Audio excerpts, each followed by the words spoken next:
I'm going to give you my best clues I can about helping you move forward.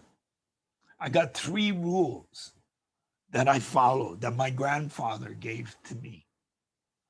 He said, the first question you want to ask yourself is, are the children fed? Right? Are the children fed? See, to feed children requires an awful lot of infrastructure. I mean, first of all, you're suggesting that people are coupling, that they're actually having children. That's a hell of an assumption, right? Then to feed children, you need to, well, how many, raise your hands again. How many of you have fed a child?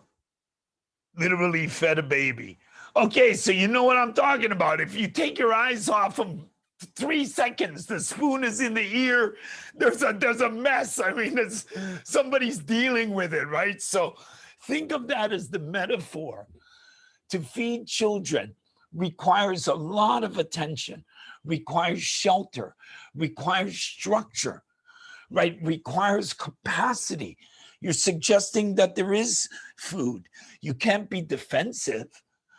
You got to be able to provide that mechanism for the children. And one more thing, children require a lot more than just food, right? So when you're feeding the children, it really requires an awful lot of other infrastructure, other support surrounds. All the foods. Yeah, all the foods, right?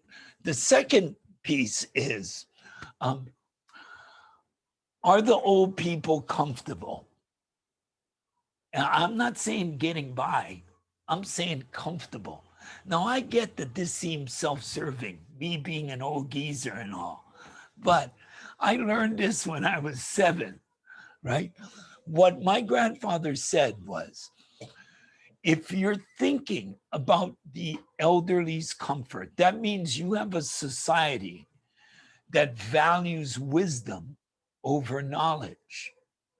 You have a society that understands diminishing capacity, and you're planning for it. In order to be able to have a society that plans, that means you took care of the first thing really well.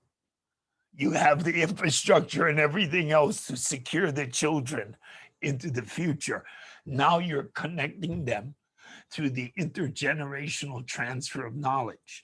You're assuring, as is the parent's role, you're assuring contact between the grandparents and the grandchild.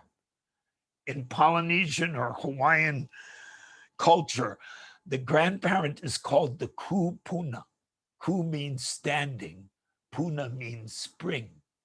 Spring, like a water spring, or where the information is flowing from, the standing spring.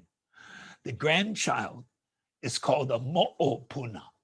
Mo'o is the Polynesian word for lizard, means crawling along on all fours. So this little mo'o is crawling along to the spring. The mo'opuna is going to the kupuna, where the grandparent is standing. And this is a critical image in our culture.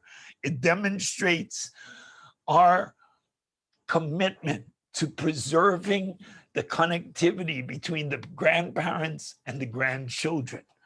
To us, this sort of leapfrog of values in generations is what creates the long-lasting close relationship within the community.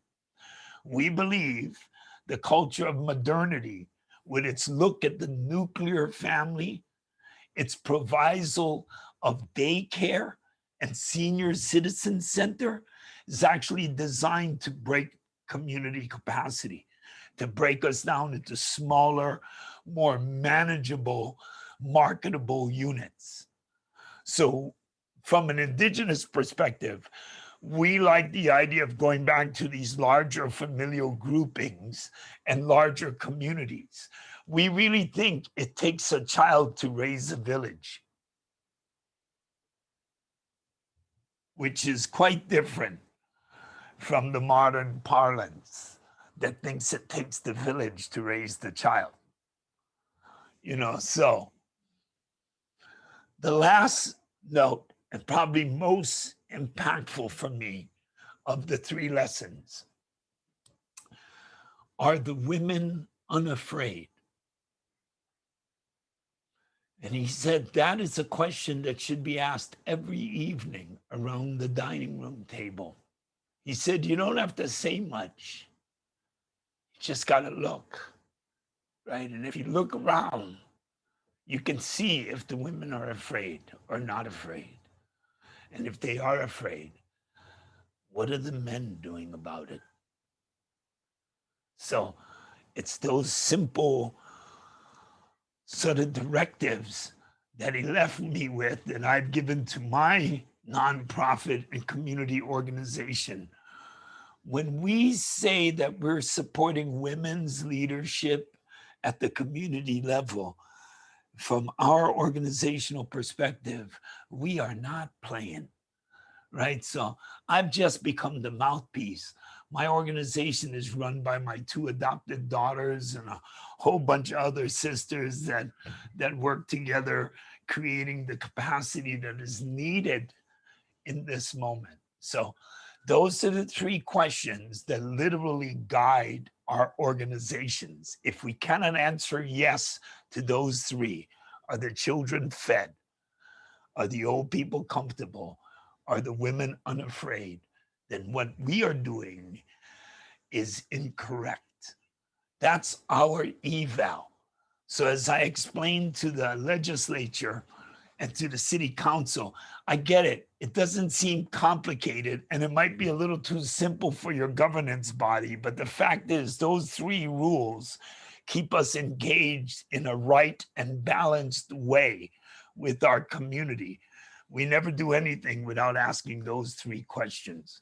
And they're built upon a tier of leadership that we consider service leadership, servant leadership. It's a very Hawaiian way of doing things. And I get that it's not the norm everywhere, but then, neither are Hawaiians. We're not the norm everywhere. So, we're not that worried about it, actually.